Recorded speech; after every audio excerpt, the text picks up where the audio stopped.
안녕하세요. 사회적가치연구원의 박성훈 실장입니다. 한국 ESG 경영원의 강의 중에서 사회 경영에 대해서 강의하게 되었습니다. 강의 자료에 보시면 제 소개가 나와 있습니다. 한번 읽어봐 주시면 감사하겠습니다. 오늘 여러분에게 제가 강의할 내용은 총 5가지로 구성되어 있습니다. 우선 첫 번째는 ESG에서 사회란 무엇인지 설명을 하게 되고요. 두 번째, 세 번째, 네 번째는 최근 이 소셜 이슈 중에 중요한 것 3가지를 다룹니다. 첫 번째는 다양성, 두 번째는 공급망, 세 번째는 공정전환입니다. 그리고 결론으로 사회 경영이란 무엇인지에 대해서 다루고 마치겠습니다. 이 강의를 여러분들이 듣게 되면 ESG의 소셜이 무엇인지 이걸 이해하실 수 있고요. 그 다음에 최신 소셜 이슈 3가지를 이해하실 수 있게 됩니다. 그리고 끝으로 이 사회 경영을 하기 위해서는 뭘 해야 되는지를 여러분들이 아실 수 있겠습니다. 자, 그러면 강의를 시작하겠습니다. 우선 첫 번째, ESG의 소셜이 무엇인지 살펴보겠습니다. 왼쪽은 우리가 알고 있는 일반적인 소셜입니다. 빈곤 탈출, 불평등 완화, 지속 가능한 경제 성장, 보편적 교육 이런 거죠. 이런 것들은 제가 그냥 적은 게 아니고요. 유엔의 지속가능 개발 목표에 나오는 내용입니다. 그걸 제가 그대로 번역한 겁니다. 그런데 오른쪽에 ESG에서의 소셜은 조금 결이 다릅니다. 종업원 교육, 종업원 안전, 다양성 공정, 공급업체 인권 이런 것들이죠. 왜 이런 차이가 생겨날까요? 그건 이런 소셜의 개념이 만들어진 역사가 다르기 때문입니다. 우리가 보통 일반적으로 얘기하는 이 소셜의 역사는 어디서 시작되냐면 1948년의 세계인권선언에서 보통 시작을 합니다. 그런데 이 세계인권선언의 원문을 보면은요, 이 당시가 이제 2차 세계대전이 끝날 때니까 승전국이 패전국에 들어가서 전범을 처리할 때 불법 감금하거나 폭행하거나 고문하거나 죽이지 말고 이런 거에 대한 내용입니다. ESG랑은 별 관계가 없죠. 그래서 이 ESG에서 소셜의 역사를 좀 찾다 보면은 그나마 관계 있는 게 여기 1976년에 OECD의 다국적 기업 가이드라인 정도라고 볼 수 있습니다. 이거는 이제 이 당시 다국적 기업들이 제3세계의 그 싼 인건비 때문에 거기 들어가가지고 인권, 노동, 환경, 반부패 이런 문제들이 이제 많이 생기니까 그러지 말라고 이제 가이드라인을 준 거죠. 이거는 ESG의 소셜과 좀 연관이 있을 수 있습니다. 그래서 우리가 알고 있는 일반적인 소셜과 ESG의 소셜이 다르다는 거 이것부터 여러분들이 좀 이해를 하셔야 돼요. 그렇다 보니까 이 ESG의 소셜이 그냥 우리가 알고 있는 일반적인 소셜이 아니라 오히려 스테이크홀더, 이해관계자라는 주장도 있습니다. 하버드 로스쿨의 포럼에서 Time to Rethink the S in ESG라는 이런 발표가 있었는데요. 여기에 보면은 일반적인 소셜과 같은 단어를 써서 개념화에 실패했다. 그래서 오히려 소셜이라고 하지 말고 스테이크홀더, 이해관계자라고 해야 된다는 주장이 있습니다. 이 이해관계자라는 게 뭐냐 하면은 기업을 둘러싼 종업원, 소비자, 투자자, 협력사, 지역사회, 정부, 시민사회의 이해관계자들을 얘기하는 겁니다. 이 주장의 배경에는 뭐가 있냐면은 바로 기업들 스스로가 기업의 목표를 재정의하는 과정에서 이해관계자 자본주의라고 부르는데요. 그런 그 움직임과 맥을 같이 합니다. 그래서 비즈니스 라운드 테이블이라고 이거는 우리나라로 치면 뭐 정경련, 그 다음에 대한상의 같은 조직인데요. 미국의 시가총액의 약 30%에 해당되는 대기업들이 들어 있습니다. 여기서 최근에 기업의 목표를 재정의하기로 주주 최우선이 아니라 이해관계자에게 가치를 제공하는 거다. 이렇게 이제 얘기를 하고 있습니다. 그 다음에 월드 이코노믹 포럼인 다보스 포럼에서도 다보스 포럼의 정신을 보여주는 게 다보스 매니페스토라고 하는데, 여기서도 기업의 목표는 이해관계자에게 뭔가 가치를 제공하는 거다. 이렇게 이제 얘기를 하고 있습니다. 자, 이 관점에서 그러면은 이 이해관계자를 왜 중시하라고 하느냐 하면, 그거는 여러분들이 ESG 개론 시간에 배우셨을 테지만, 결국 ESG라는 거는 투자자들의 가치를 높이기 위해서 투자자들에게 그 투자 리스크가 될 만한 부분들을 잘 공시하고 관리해라, 이런 거잖아요. 그러니까 결국은 이해관계자를 중시하는 이유는 투자자 리스크 관리를 하기 위함인 겁니다. 그러면은 종업원 교육, 종업원 안전, 다양성, 공정, 이걸 왜 챙기냐? 결국 핵심 인재가 유출될 리스크를 관리하라는 거죠. 그 다음에 공급업체 인권, 뭐 소비자 보호, 지역사회 보호, 이걸 왜 챙기냐 하면은 이런 이해관계자 이슈가 기업 가치에 부정적인 영향을 미칠 리스크를 관리하라는 그런 의미가 되겠습니다.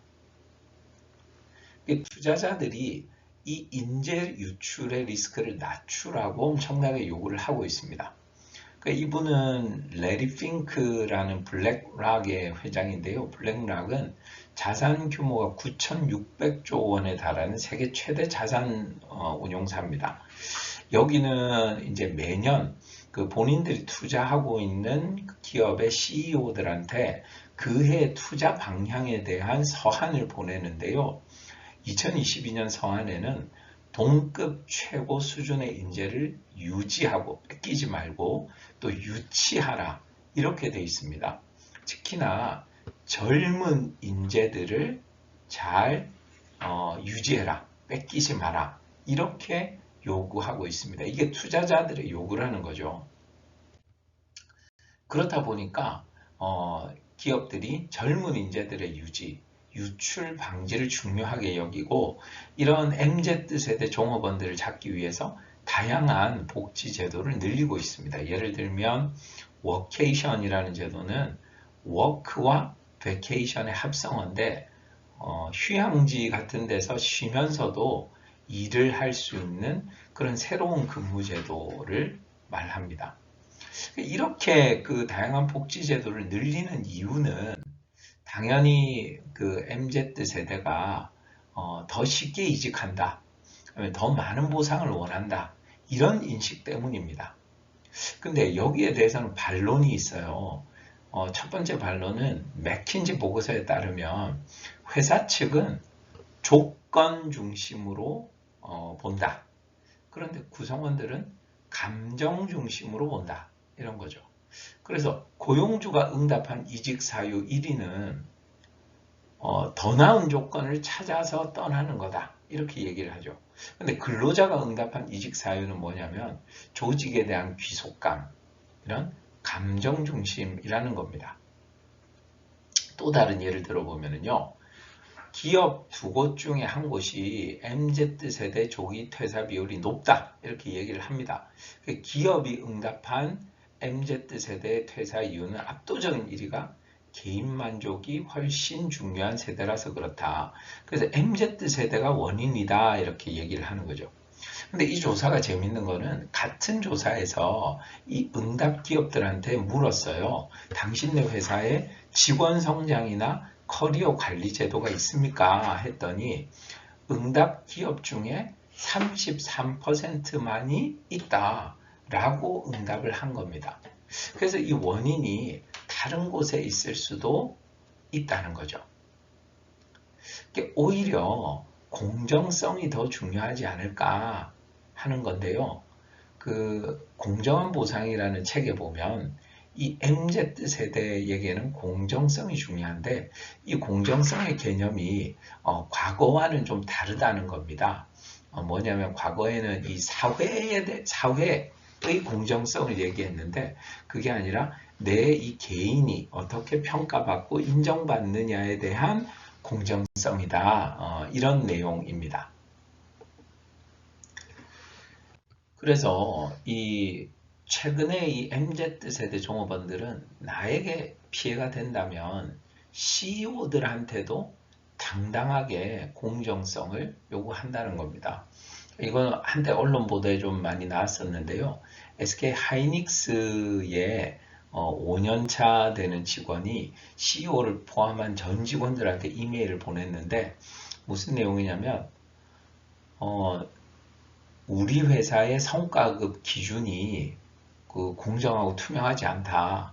이런 데 대한 아쉬움이었습니다. 근데 돈을 더 달라는 얘기가 아니에요. 공정하게 처리하자는 얘기인 겁니다. 그래서 이게 이제 알려지면서 카카오나 네이버에서도 의장이 직접 나와서 인사평가 방식이나 이런 성과급 기준에 대해서 설명을 하기도 했습니다. 자, 그럼에도 불구하고 이 소셜이라는 거는요, 기업에 관심이 별로 없는 이슈입니다. 이게 제가 일하고 있는 사회적가치연구원에서 매년 하고 있는 조사 중에 한국인이 바라본 사회 문제라는 조사가 있는데요. 이게 보시면 세로축은 국민이 중요하게 여기는 거, 가로축은 기업이 중요하게 여기는 겁니다. 그러니까 이제 이쪽 50 이하로 놓고 보면은 이거는 기업이 별로 중요하게 여기지 않는 거예요. 근데 여기에 보면 대부분이 다 노란색 소셜 영역입니다. 그래서 이제 소셜의 현실이 이렇다는 거죠. 근데 그럼에도 불구하고 이 소셜이 굉장히 중요한데 또 그 사회적 가치 연구원에서 하고 있는 다른 조사인 ES 게임, ESG와 관련된 밸런스 게임인데요. 이 조사에 보면은 이 세로축은 우리 사회에 필요한 기업, 그 다음에 오른쪽 가로축은 다니고 싶은 기업, 내가 다니고 싶은 기업 이렇게 이제 질문을 했더니 우리 사회에 필요한 기업은 여기 보면 수질오염, 폐기물, 온실가스 이런 주로 환경 영역을 응답을 많이 했고 내가 다니고 싶은 기업은 정보 공개, 뭐 반부패 같은 이런 거버넌스 잘하는 기업 이렇게 응답을 했어요. 근데 둘 다 내가 다니고도 싶고 우리 사회에 필요한 기업들은 여기 이제 노란색 보면은 소셜이다. 그래서 이만큼 이 소셜이 꼭 필요하고 중요하다는 겁니다. 자, 그래서 이런 여세를 몰아가지고 우리 소셜 이슈 중에 최신 이슈 세 가지를 알아보기로 했죠. 그 중에 첫 번째 다양성 이슈입니다. 2022년 1월에 애플이 중대 발표를 했습니다. 그래서 기자들을 막 불러 모으니까 발빠르게 한국경제에서 단독 이렇게 해가지고 애플카 호재, 현대차가 삼성바이오 제치고 시총 4위, 주가 더 간다 이런 기사를 냈어요. 근데 실제로 중대 발표를 까놓고 보니까 여기 서울신문에도 나와 있지만 애플카 빠진 중대 발표다 이거예요. 이게 뭐냐면 1억 달러 규모의 인종차별 방지 이니셔티브인 요 레지 프로젝트를 운영하겠다는 내용이었습니다. 그래서 이제 저같이 이런 일을 하는 사람들이 보기에 진짜 ESG에서 이 소셜, 특히나 이 다양성이라는 게 정말 중요해졌구나. 이거를 이제 느낄 수 있게 되었습니다. 근데 이제 우리나라의 사정을 보면은요, 이게 이 왼쪽의 그림은 국내 한 대기업의 연차 보고서에 나온 건데 여기 이제 구성원 현황을 보여주게 되어 있습니다. 보면은 총 구성원 수, 뭐 정규직 수, 남성, 여성 이렇게 보여주는데 여기 보면 성소수자 쭉 가서 0명 이렇게 돼 있죠. 이 보고서가 나온 뒤로 굉장히 이 비판이 내외부적으로 많았습니다. 왜 숫자를 공개를 하냐? 이거가 또 차별 아니냐? 뭔가 감수성이 부족한 거 아니냐? 이런 얘기들이 굉장히 많았습니다. 근데 이 보고서를 쓴 담당자와 제가 이제 그 얘기를 해보니 글로벌 투자자들이 이런 숫자에 대한 공시를 요구하고 있다는 거예요. 그러니까 이거를 그 공개할 수밖에 없는 상황인 겁니다. 그 이게 어떤 어려움이냐면요, 이렇습니다.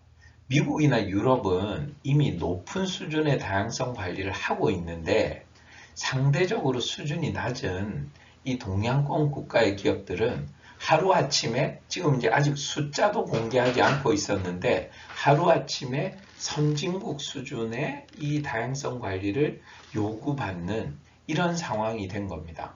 그래서 심지어는 마이크로소프트 같은 데는 숫자만으로 표현할 수 없다. 이런 표현도 쓰기도 합니다.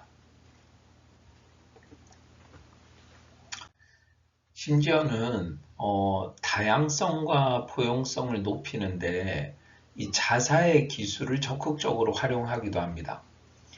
이 마이크로소프트의 나텔라 CEO는 본인 이제 자제분이 장애를 가졌다 그래요. 그러니까 이 장애에 대해서 굉장히 감수성이 뛰어나다고 해요. 그래서 이 마이크로소프트는 포용성을 높이기 위한 뭐 AI 포그 프로젝트 이런 것들을 이제 CEO가 직접 나서서 이렇게 운영하기도 합니다. 그래서 이렇게 다양성과 포용성이 중요한데 이제 이게 굉장히 심각하게 기업 경영의 위기로 다가오는 그런 상황이 있습니다. 그게 바로 이 리쇼어링 상황에서 벌어지는 일인데요. 이 리쇼어링이라는 게 뭐냐면 이제 한때 그 제3세계에 가서 이렇게 낮은 인건비 여기서 이제 공장을 운영했는데 이제 미국으로 다시 돌아와라. 이게 이제 리쇼어링인 거죠. 그래서 이제 중국에 공장을 뒀던 기업들이 이제 소비 시장인 미국에 공장을 세워야 하는 상황이 된 겁니다. 그러면은 이게 원래 미국 기업들만 돌아가는 게 아니라 중국 기업들도 아시아 기업들도 미국에 직접 공장을 세워야 되는 상황이에요. 그런 해외 직접 투자가 늘고 있습니다. 그러니까 이런 상황에서 무슨 일이 벌어지고 있냐 하면은요. 이 사진은 넷플릭스에 있는 아메리칸 팩토리라는 다큐멘터리의 포스터인데요. 여기에 보면 그 미국 오하이오주의 이제 폐 GM 공장 부지를 인수해서 유리 공장을 세운 푸야오라는 회사. 세계에서 이제 제일 큰 유리 그 자동차 유리, 특히 자동차 유리의 중국 자동차 시장 점유율이 70%에 달하는 아주 큰 회사입니다. 그래서 이 자동차 회사의 사례가 나와 있어요. 이게 전형적으로 다양성 수준이 낮은 국가의 모 회사가, 중국 회사가 다양성 수준이 더 높은 미국의 자회사, 이 종업원들을 관리하는 그런 상황인 겁니다. 자, 여기 보면은, 라인 관리자는 중국인이죠. 영어를 잘 못하고, 그 다음에 이제 중국 문화를 갖고 있고, 근데 이제 현장에서 일하는 노동자들은 미국 사람들이고 당연히 중국말은 모르고 그 다음에 심지어는 이 영어 읽는 게 잘 안 되는 그 근로자도 있는 거예요. 그럼 매뉴얼을 잘 읽을 수가 없으니까 영어로 말로 설명을 해줘야 되는데 그런 것들이 잘 안 되는 거죠. 네, 이럴 때 나타나는 문제들이 이 아메리칸 팩토리라는 다큐멘터리에 나와 있습니다. 이게 푸야오 사례뿐만 아니라 실제로 보면은 어떤 문제로까지 이어지냐면 여기 보시면 SK온이 2023년까지 미국 조지아주 배터리 공장에서 현지인 3,000명을 고용한다 이거예요. 그러면 마찬가지로 다양성 수준이 낮은 국가의 모 회사가 다양성 수준이 더 높은 국가의 자회사를 관리하는 상황이잖아요. 물론 SK 같은 경우는 현지에 파견된 직원들이 영어도 유창하고 그러니까 언어 소통의 문제는 없지만은 문제는 이런 겁니다. 이게 단순히 다양성 이슈를 떠나가지고 SK 같은 경우는 SK 매니지먼트 시스템이라고 SKMS 일종의 SK의 기업 정신, 일하는 방식을 정의해 놓은 그게 있어요. 현대에는 현대대로 기업 정신이 있고 또 삼성도 삼성대로 기업 정신이 있습니다. 이런 기업 정신들이 있는데 이게 과연 이 미국 현지에서 그대로 적용이 가능할까 하는 거죠. 결국 이게 다양성 이슈를 넘어서서 바로 이 기업 철학이 제대로 전수가 될 거냐, 아니면 이걸 포기해야 되냐, 이런 이슈까지로도 이어지게 됩니다. 자, 그래서 우리 이제 다양성 이슈를 살펴봤고요. 두 번째는 이제 공급망 이슈에 대해서 살펴보겠습니다. 공급망 인권 이슈는 ESG 관리의 핵심 이슈가 되고 있습니다. 이 사진은 이 소수민족 인권 탄압 이슈가 있는 지역에서 생산된 모카솜을 사용해서 유니클로 면 셔츠를 만들어 가지고 그게 미국 세관에 압류됐다는 그런 사진입니다. 그래서 다양한 나라에서 인권 관련해 가지고 이 공급망 실사를 하고 있는데 관련 법들이 이렇게 생겨나고 있고 특히 이제 EU 중심으로 이런 것들이 생겨나고 있죠. 국내에서도 전임 정부 때 인권정책기본법이라고 실사를 가능케 하는 그런 법이 발의되기도 했습니다. 근데 이제 여기서 우리가 생각해 볼 문제는 뭐냐면요. 우리가 그 ESG 공시를 하는 거는 이 글로벌 기업과 국내 대기업, 이렇게 이제 대기업들이에요. 근데 이런 공급망 실사라든지 그 다음에 이 관리의 책임이 데이터의 관리의 책임이 어디 있냐면 마치 중소중견기업 협력사에게 있는 것처럼 여겨진다는 겁니다.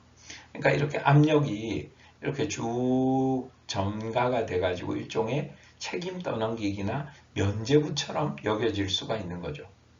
그런데 실제로 이 공급망 실사와 관련된 지침이나 법을 보면은요, EU의 지속 가능성 실사 지침, CSDDD 혹은 CSDDD라고 불리는 이런 거나 독일 공급망 실사법 같은 데를 보면 제일 중요한 게 본인 기업의 책임을 굉장히 중요하게 여기고 있습니다. 본인 기업의 책임. 그래서 본인 기업의 환경, 인권, 리스크 관리 시스템이 존재하는지를 확인해라. 이건 거죠. 이 CSDDD, CSDD를 설명드린 이유는 이 EU의 이 실사 지침이 27년부터 적용이 될 거기 때문에 우리나라 기업 중에서 이제 EU에 이게 제품을 판매하는 기업들 같은 경우는 이거를 27년부터 적용을 받아야 되잖아요. 그럼 적어도 25년부터는 연습 삼아서 이런 실사가 진행이 돼야 되기 때문에 당장 이게 이제 시행이 돼야 되는 문제다 하는 겁니다. 그래서 이게 다시 생각해 볼 문제로 돌아오면 협력사에게만 책임이 있는 게 아니고 본인 기업의 책임이 어떻게 보면 더 크다. 이런 얘기를 제가 하고 싶습니다. 이걸 생각을 해보시면 최근에 뭐 Q10 사태 같은 데도 보면 티몬이나 위메프의 정산 지연이 이제 주 원인인데 그게 이제 모 회사의 문제였다는 거예요. 근데 이 피해는 누가 봅니까? 협력사가 보게 되는 거죠.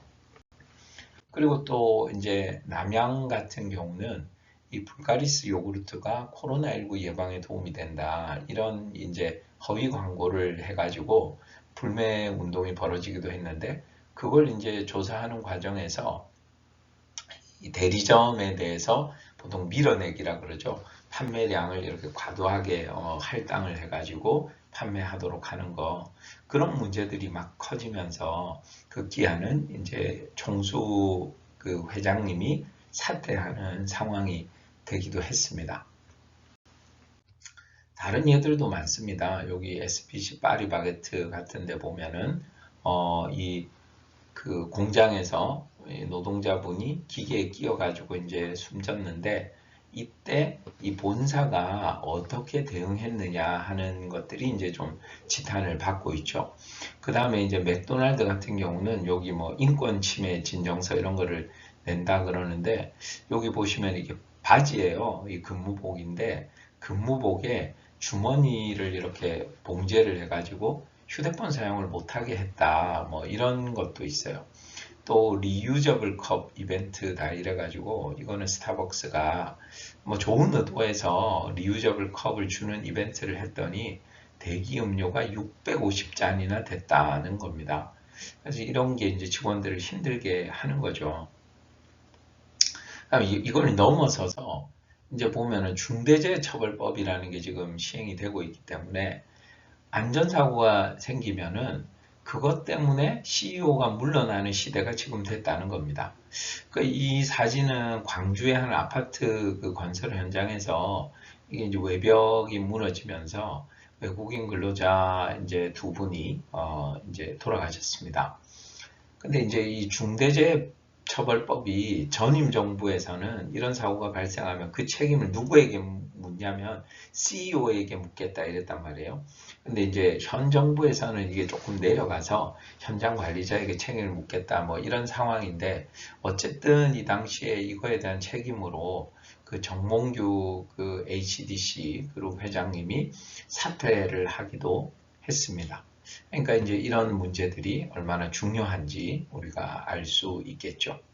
자, 그래서 이제 그 공급망 문제에 대해서 살펴봤고 특히나 본인 기업의 책임이 중요하다 이런 얘기를 했었습니다.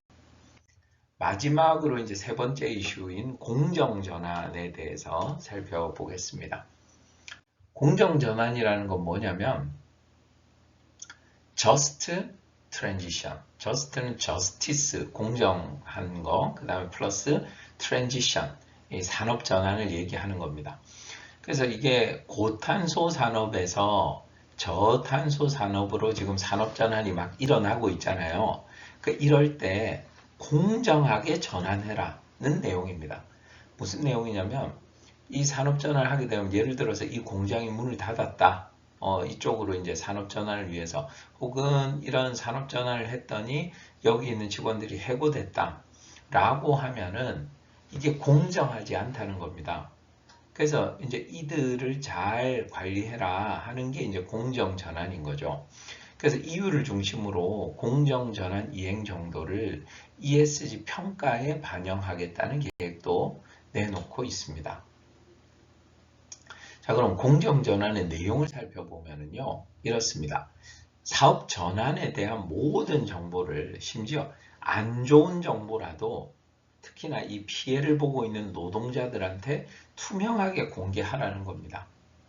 그 다음에 누구도 뒤에 남겨놓지 마라. 특히나 이 피해를 보는 노동자들을 뒤에 남겨놓지 마라. 이게 이제 공정전환의 모토입니다. 이 공정전환이 지금 당장은 아니지만 지금 막 이제 산업전환이 일어나려고 막 하기 때문에 앞으로 5년에서 10년 내에 굉장히 중요한 이슈가 될 것 같다는 얘기입니다. 이제 최근에 공정전환 얘기를 하는 전문가들의 얘기를 들어보면 이 스웨덴 말메의 그 도시재생 사례를 얘기하는 전문가들이 많이 있습니다. 이 사진은 말메의 눈물이라는 사진인데요. 이 스웨덴의 말메라는 도시에 코큼수 조선소가 있었고 이 조선소가 이 말메라는 도시를 먹여 살렸습니다. 근데 이 조선소가 이제 망해서 문을 닫게 되니까 이 코큼수라고 이름이 적힌 이 타워 크레인이 필요가 없잖아요. 그래서 이걸 단돈 1달러에 한국에 팝니다. 단돈 1달러에. 이게 자존심 상한다. 그래가지고 이제 말매의 눈물이다. 이렇게 표현을 했는데요. 문제는 이게 이제 그 30년 전 사례라는 거예요. 이 조선소가 빠진 자리에 뭐 이렇게 예쁜 공방도 만들어지고 미술관도 들어서고 뭐 했다고 그래요. 그래서 이게 도시 재생이 잘 됐다고 하는데 이거는 30년 전 사례고 또 실업급여가 잘 되어 있는 북유럽의 사례란 말이죠. 그러니까 지금 우리나라 상황이나 뭐 지금의 ESG 상황하고는 전혀 맞지가 않는 겁니다. 특히나 과거의 산업전환은 기업이 망하거나 업황이 좋지 않아서 사업을 철수하는 형태였습니다. 그런데 지금의 산업 전환은 이 M&A나 저탄소 산업 투자를 위해서 현금 마련을 해야 되니까 수익성 좋은 사업을 매각하는 겁니다. 대표적인 예가 SK건설 같은 경우는 이 플랜트 사업부라고 해가지고 이거는 그 하이닉스 반도체 공장이라든지 뭐 그런 정유 공장 같이 아주 큰 공장을 짓고 운영하는 그런 사업부인데, 여기가 이제 SK건설 매출의 70%를 차지하고 있는 알짜 사업부인 거죠. 근데 여기를 이제 분사를 시켜가지고 현금 마련을 하는 겁니다.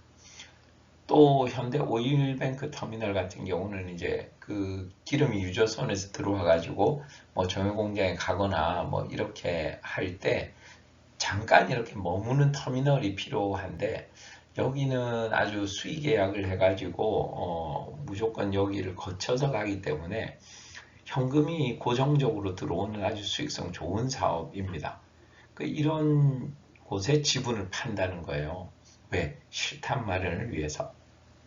그러니까 과거에 이제 스웨덴 말매 사례 같은 경우는 결국 노동자들의 생존의 문제였는데, 지금은 이 플랜트 사업부나 현대 오일뱅크 터미널 같은 경우는 수익성이 좋으니까 이 사업은 계속 된단 말이에요. 그죠? 그러니까 이거는 생존의 문제가 아니라 소속감과 신뢰의 문제라는 겁니다. 그래서 한 가지 예를 더 들어보면 GM이 군산의 공장을 폐쇄할 때 2018년에 적자로 군산 공장을 폐쇄한 뒤에 경영 실적이 좋아지자 인천 공장에서 고용을 창출하겠다, 이런 선언을 합니다. 근데 또 2022년에는 인천 부평 공장을 폐쇄하면서 23년에는 흑자 전환 선언을 또 하게 되죠. 이렇게 되면은 이 예를 들어서 GM 공장이 뭐 광주라든지 뭐 이런 데 이제 들어간다고 치면은 그 지역 사회나 지역의 지자체나 또 이 노동자들이 어떻게 이 GM을 믿겠냐는 거죠. 그러니까 이게 이제 소속감과 시장 신뢰의 문제다. 이렇게 되는 겁니다. 그러면 이 공정 전환의 책임이 누구에게 있느냐를 한번 생각을 해봅시다. 이 공정 전환을 위해서는 기업의 직무 전환 교육이 필요하고, 정부도 공정 전환 기금을 마련해야 됩니다. 일자리가 없어진 노동자들을 케어를 해야 되기 때문에요. 근데 여기 보면은 이 바이든 대통령이 미국 대통령 중에는 최초로 자동차 노조 파업 현장을 심지어 2번이나 방문했습니다. 그러면서 이제 파업 지지 선언을 하는데, 이 자동차 노조들이 주장했던 것 중에 하나가 공정전환입니다. 예, 이게 내연차 그 공장에서 일하던 종업원들을 전기차로 이제 공장으로 옮겨달라 이거예요. 근데 이거는 이 완성차 업체들이 받아들일 수 없는 조건입니다. 예, 왜냐하면 내연차에서 전기차로 이렇게 공장을 전환하면서 이 전미자동차 노조에 소속돼 있는 비싼 이 노동자들을 다 내보내고, 자동차 노조에 소속되지 않은 저렴한 그 노동력을 데려와 가지고 전기차를 생산하겠다, 이런 계획을 갖고 있었으니까 이 공정전환이 안 되는 겁니다. 이거를 대통령이 해라, 이렇게 이제 지지선언을 하는 게 무슨 얘기냐면, 상당히 정부의 공정전환 기금에 대한 책임이 있거든요. 이게 돈이 막대하게 되니까 이런 책임을 기업에게 전가하는 게 아니냐, 이런 비판도 있게 되는 겁니다. 자, 그런데 우리 일자리의 미래가 참 어둡잖아요. 보면 AI가 대신 일한다 이래가지고 UPS 같은 택배회사는 사무직 12,000명을 내보냈단 말이에요. 그러니까 우리의 일자리가 안전한가, 이런 의문이 드는데, 이거를 일개 기업이 직무교육을 해가지고 해결할 수는 없는 문제라는 거죠. 그래서 이거에 대해서는 국가적인 책임이 필요하다, 이렇게 생각을 합니다. 자, 그래서 지금까지 이렇게 세 가지 최신 이슈 알아봤어요. 다양성, 공급망, 그리고 공정전환에 대해서 알아봤습니다. 이제 결론적으로 그럼 사회 경영이 뭐냐? 이걸 알아봅시다. 사회 경영이라는 거는 결국 우리 기업이 처한 소셜 리스크를 잘 관리하는 거다. 이렇게 이제 말씀드릴 수 있습니다. 앞서서 뭐 여러 가지 얘기를 했지만 인구 변화로 인한 리스크, 또 기술 변화로 인한 리스크, 산업 전환으로 인한 리스크, 이런 리스크들이 투자자의 리스크를 높인단 말이에요. 그래서 이런 투자자의 리스크를 줄이기 위한 관리가 필요하다는 겁니다. 여기서 더 나가가지고 이러한 위험에서 새로운 사업 기회를 발견할 수도 있을 거다는 거고 이게 바로 ESG 중에 소셜 경영이다 이렇게 얘기할 수 있겠습니다. 그런데요, 우리가 지금까지 살펴본 바에 따르면 이 소셜이라는 게 우리가 일반적으로 알고 있는 그 UN 세계 인권선언부터 시작되는 일반적인 소셜하고는 결이 다르다 그랬잖아요. 그래서 이게 과연 투자자 가치를 넘어서서 진정성 있는 변화를 만들 수 있을까, 이런 의구심을 가질 수 있습니다. 이게 기존의 이 모범 기준이다 이러면 뭐 평가 기준을 얘기하는데요. 기존의 소셜의 평가 기준을 보면은 그 분류가 이렇게 돼 있어요. 근로자, 협력사 및 경쟁사, 소비자, 지역사회. 이거는 지금 옛날 기업 지배구조원의 이런 모범 기준이었습니다. 이거는 기업 지배구조원의 이런 기준뿐만 아니라 MSCI라고요. 그 모건 스탠리의 지표인데 MSCI 이 모건 스탠리의 지표인데 ESG 지표 중에서 전 세계적으로 가장 공신력 있는 지표입니다. 여기도 마찬가지로 이런 식으로 분류가 돼 있어요. 그런데 최근에 이제 이 이름을 바꾼 한국 ESG 기준원에서 최신 이 기준을 내놨는데 거기에는 맨 상단에 사회 책임 경영이다, 이렇게 기업의 사회 책임 경영이 제일 중요하다 이렇게 얘기를 했고, 이 네 가지를 합쳐서 여기 세 번째 여기다가 넣어놨어요. 비재무 위험 관리.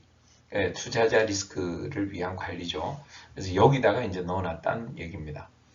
이게 무슨 얘기냐 하면은 바로 진정성 있는 변화를 만들기 위해서는 기업의 사회적 책임이 제일 우선시 되어야 한다는 얘기입니다. 제가 이거를 좀 그림으로 그려보면 우리가 얘기한 이 소셜인 ESG는 투자자 지향이라는 거예요. 투자자의 리스크 관리를 위한 겁니다. 근데 이게 이제 기업의 사회적 책임, CSR 안으로 들어와야만 진정성 있는 변화를 만들 수 있다. 그러기 위해서 기업들이 노력해야 된다. 이렇게 결론을 낼 수 있겠습니다. 자, 오늘 강의 들어주셔서 감사합니다. 이상 마치겠습니다.